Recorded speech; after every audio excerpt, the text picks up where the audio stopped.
amigo é muito mais do que alguém pra conversar, alguém pra abraçar.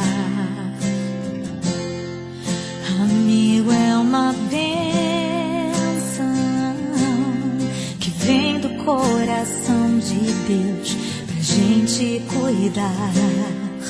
É assim que você é pra mim, como uma pérola que eu mergulhei pra encontrar. É assim que você é pra mim, um tesouro que pra sempre eu vou guardar. Amiga, eu nunca vou desistir de você, e pela tua vida eu vou interceder. Mesmo que eu esteja longe, meu amor vai te encontrar. Porque você é impossível de esquecer. Amiga, eu nunca vou desistir de você, e pela tua vida eu vou interceder. Mesmo que eu esteja longe, meu amor vai te encontrar. Porque você é impossível de esquecer.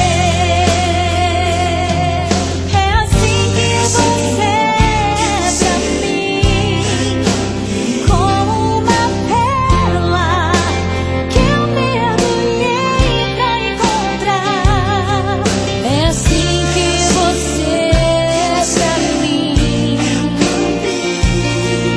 um tesouro que pra sempre eu vou guardar.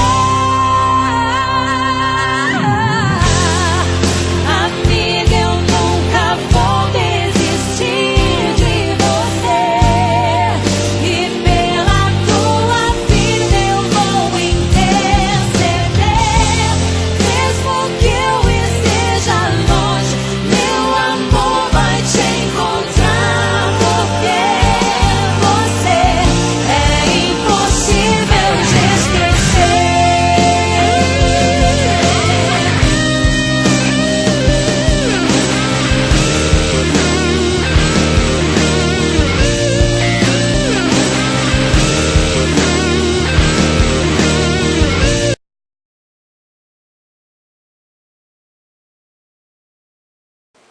Bom, eu queria dizer que vocês são muito importantes para mim e com certeza vão fazer muita falta, não só para mim, mas para todos.